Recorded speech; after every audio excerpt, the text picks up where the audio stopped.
So ayan po mga kabayan, hindi tayo nagtagal, umalis din kaagad dahil bibili tayo ng materyales at kasama si Kuya Jerome para pagsakyan o pagkargahan ng PVC po mga kabayan na in-order ni Kuya Aris. Buti na lang pagdating ko mga kabayan at narinig ko yung pag-uusap nila at nagulat ako dahil doon sa drainage mga kabayan na ang drainage ng CR nila ay papunta sa sa flooring. So ngayon, buti na lang kahit paano hindi pa natapos yung CR mga kami, magawaan pa ng paraan. Pero, siyempre, dagdag trabaho at dagdag gastos mga kabayan. Wala tayong choice kasi walang drainage. Hindi naman pwedeng ipilit natin na walang lagusan ng tubig na mula sa CR, no, na magliligo sila, na maglalabas sila. Paano na mga kabayan? Lulubog yung hindi abuti ng kalahating taon, mag-crack ang mga tiles, lulubog dahil lumambot na ang lupa sa ilalim. Itambak din po yan, hindi natin alam. Magiging burak, masisira, laki ng ginastos. Kaya eto, bili tayo ng PVC mga kabayan. Wala nakapag-advise sa atin. Buti lang pala mga kabay, nagalaw yung CR. No? May purpose na ang CR ginalaw natin. May purpose ang CR na tinalis natin at mapalitan ng inodoro dahil kung hindi po mga kabayan, hindi natin maitanong at hindi madiscover ni Kuya Aris yung butas kung saan pupunta dahil ang buong akala natin ay doon ay may drainage. Yun pala wala. Kaya masira talaga. Magulat tayo, anong nangyari? Yung pala dahil doon sa drainage. Tapos sabihin natin, ano bang nangyari? Hindi pala maganda paggagawa ni Kuya Aris. Bakit wala pang isang taon, nagkanda durog-durog na yung tiles, bumaba na ang kapal ng palaman na nilagay. Yun pala doon sa butas ng o lagusan ng tubig mga kabayan. Ay, Jerome, ang sarap mong kurutin, Jerome.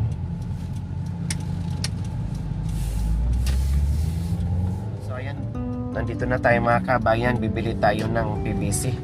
2 piraso daw po.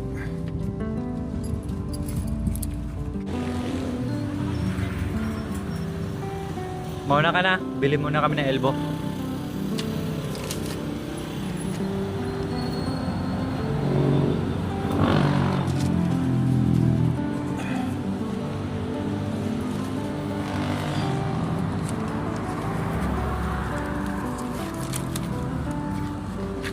So ayan po mga kabayan, maghanap po tayo ngayon ng bagong inodoro po.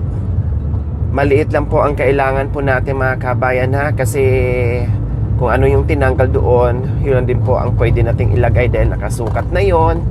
At hindi pwedeng malaki dahil syempre hindi na kasya, hindi swak doon. Ang importante ay bago at maganda na po mga kabayan. Kaya ngayon maghanap tayo kung saan medyo mura mga kabayan. More or less mga 1,000 lang naman po yung mga kabayan. Hindi naman ganun kamahalan. Yung lang naman yan, wala namang flashing system. Yung manual, kumbaga. No, yun lang po ang bibili natin. Kung hindi nga po naipatiles yan mga kabayan, talagang sabi ko ay muriatic. So, muriatic na lang siya mga kabayan. Hindi ko lang po na utos-utos agad. Then iniisip ko yung mga bata, baka hindi mabantayan ba? Baka natulog yung mga bata, biglang babangon, manimpungatan, punta sa CR, nung may gagawin. Delikado yon. Kaya sabi ko, ay saka na lang. No? Kaya sabi ko, saka na lang po mga kabayan. Pero, hindi pala talaga malinis ng muriatic mga kabayan. Dahil mapalitan talaga pala ng bago. Dahil bagong tiles. So, baguhin na rin yung inodoro po mga kabayan. Wala na talaga mga kabayan. Lahat na talaga ay na bago sa lahat ng sa loob ng bahay ni Kuya Jerome and Ate Princess. Na bago po talaga lahat, mga kabayan, no? Bago natin sila iwan, mga kabayan, na kompleto rikados natin yung bahay nila.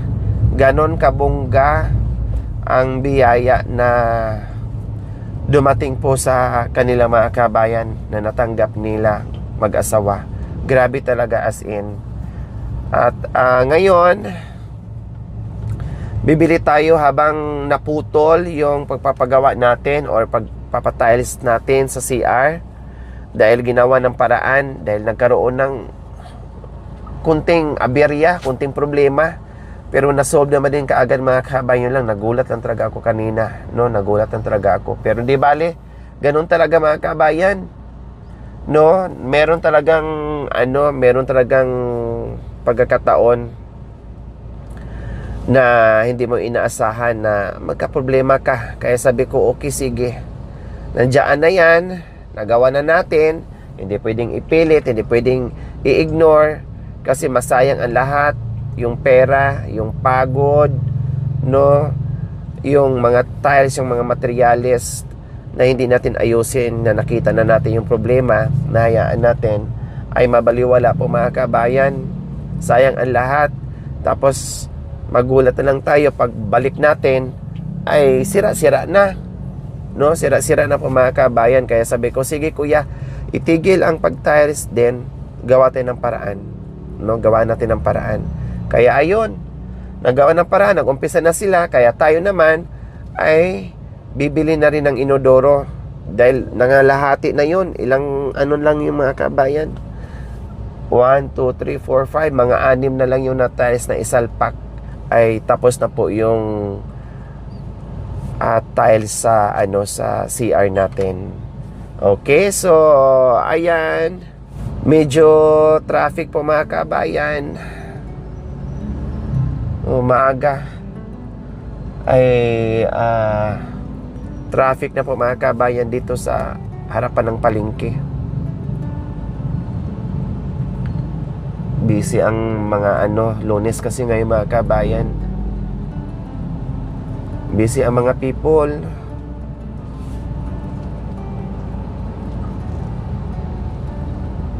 Sa wakas, bumalik na rin ang kuryente po, mga kabayan, dahil kahapon grabe, nawala ng alas 6 hanggang alas 8 ng gabi.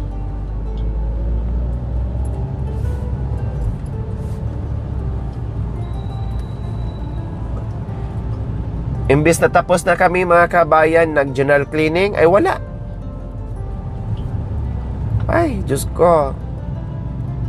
Grabe yung pagod namin sa general cleaning, mga kabayan. Kasi hindi mo pwedeng asahan si Jennifer. Ay, dahil hindi mo pwedeng asahan si Ate Princess po, mga kabayan. Kailangan i-guide mo, hala, sige, ganito.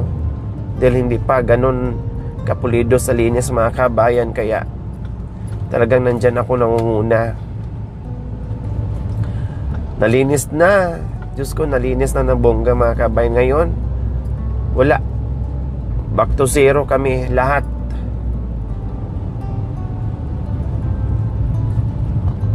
Nagbaklas.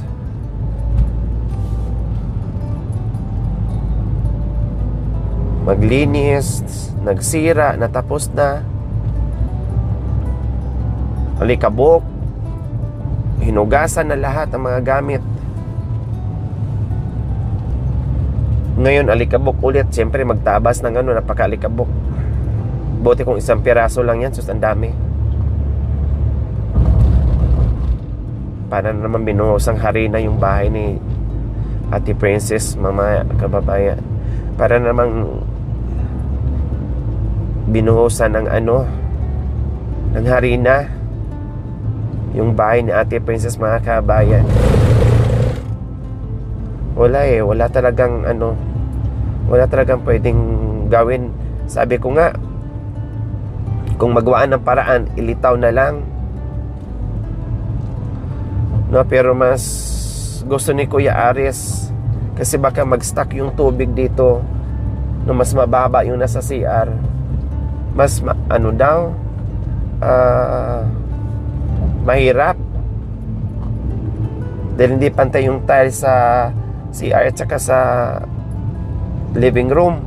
Kaya kailangan medyo mababa para yung tubig diretso na hindi mag-stuck mga kabayan at hindi babalik dito sa CR. Kaya walang choice, ibaon. Buti lang kahit paano marami pang tiles na mga pira-piraso, sobra-sobra. So okay lang. Yun nga lang, syempre another gastos, another time. Yun ang inaalala natin. Pero ganyan talaga. Hindi talaga natin ma-perfect yung mga bagay-bagay mga kabayan. So ayan po mga kabayan, nandito na tayo sa isa din po sa binibilhan namin dito na hardware. Ayan. Diyan tayo magtanong ng inodoro po mga kabayan para hindi na po tayo lalayo at hindi sayang yung oras natin na makabalik tayo kaagad at mahabol natin yung mga gumagawa na matapos na kaagad yung problem.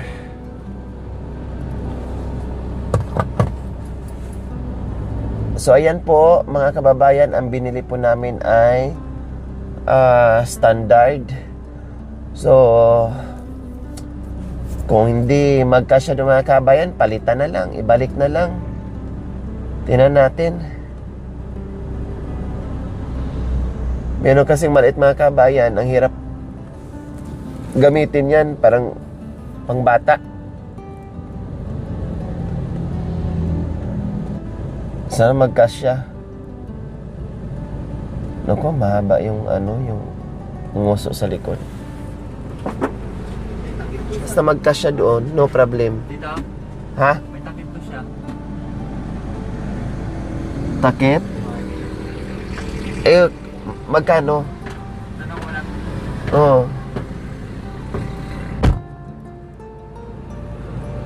May takip daw po mga kabayan.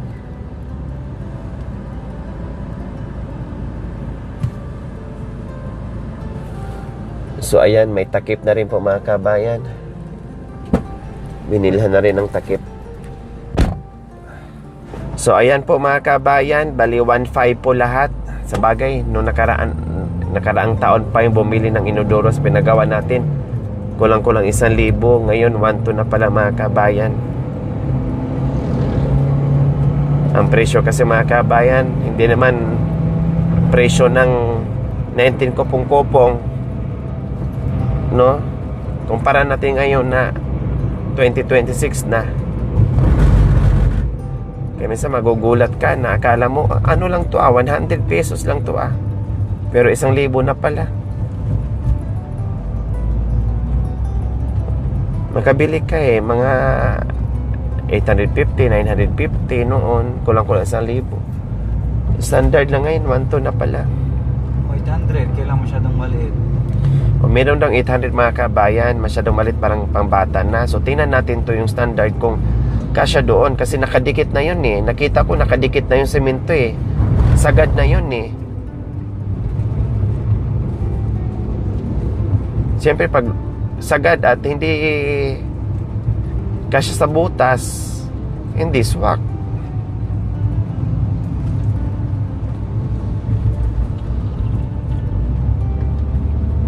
Naiba ang namin ngayon mga kabayan, naiba ang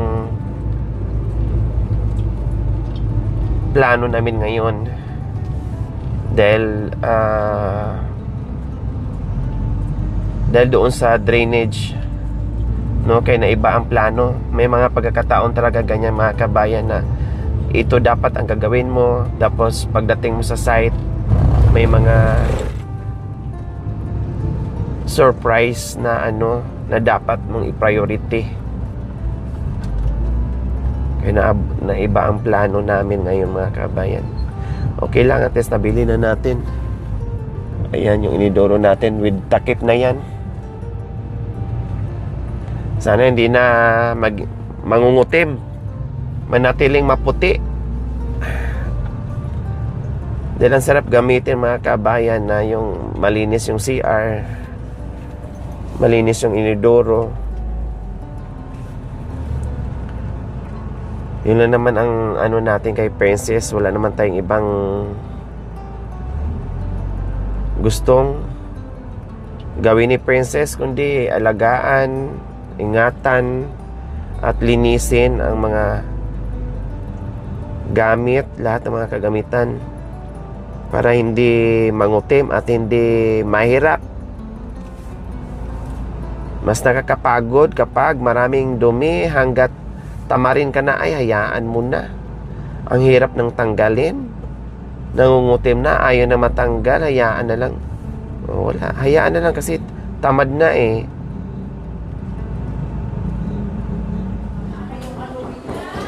So ayan, dumating na po kami dito mga kabayan.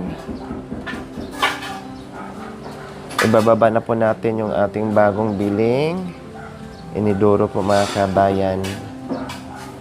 Sana magkasya na hindi magka-problema sa size.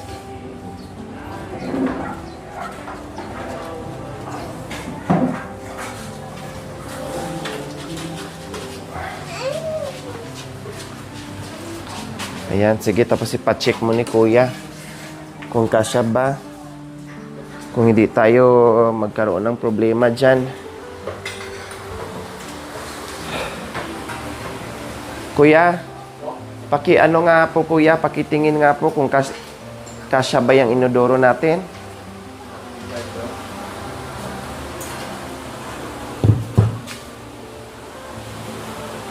Yung butas, walang problema. Ang laki at ang haba.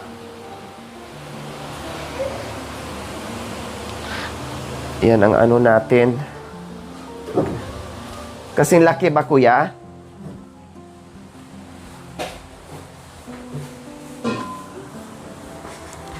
Parehas lang ba?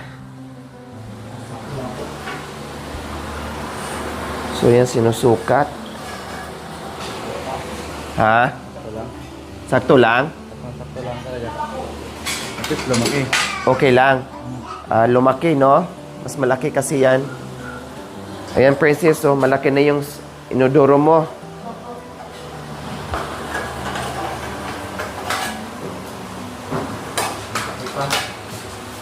Bawas lang ako ngayon. Ha? Oh, magbawas ka ng ano kasi wala. Lahat ng inano natin ay naging alikabok. Ayan po. Nagawa ng paraan. Hey, pahuli ka na! Hey, ano yan? Sakto yung tiles dyan, kuya. Medyo marami, no? Apat. Okay lang. Hindi tayo na kinapos. Sa bagay, meron pa sa gilid, no? May mga ritaso pa. O di ba mga kabayan, kung hindi kami na nagkaroon ng problema kanina, tapos na yan. Ang ganda ng CR na mga kabayan, oh. Oh. Tapos, ano na, malinis na tingnan. Hindi yan madulas mga kabayan, yung parang magaspang. Kasi, sabi ko, delikado sa mga bata, o kahit hindi mga bata mga kabayan, no, magaspang yan. Yung rough yan mga kabayan para walang disgrasya po. Kasi sabi ko sa CR delikado, lalo na kapag sabon, no? Madulas ka.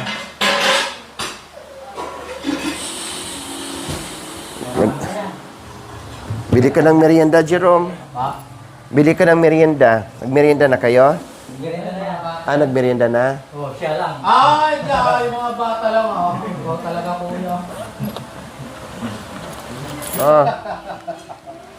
Soft drinks, saka biskuit.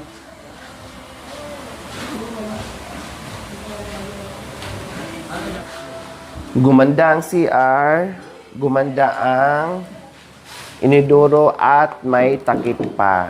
Oh, ganyan. Oh. 'Di ba? Sumosyal mga kabayan ng bongga, lalo na kung hindi masikip dyan. Lagyan sana to ng laboratory.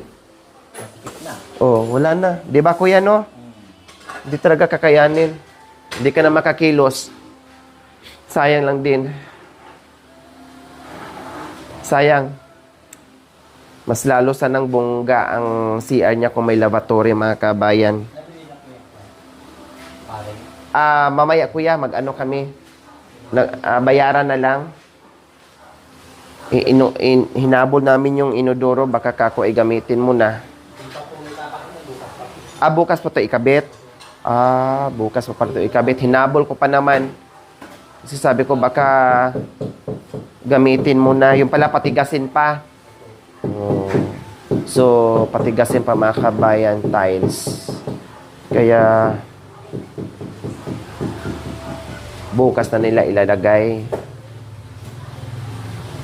Yan ang request nyo po mga kabayan na sana ang CR din ay maayos at maipatile. So, hindi na po natin tiniles yung gilid. Yung walling mga kabayan, hindi na no need na po ha. Ang importante ay yung ibaba malagyan ng tiles. Okay na siya. Para maging malinis lang siya. At hindi magpuputik. Hindi dugyo tingnan, kumbaga. Kaya yan lang ang natin. Ginawa natin mga kabayan. Malaking bagay na po yan. Nawala nang natira. Lahat na tiles mula kwarto, living room, NCR. Lahat bongga na po mga kabayan. Thank you for watching. Don't forget to like, share, and subscribe.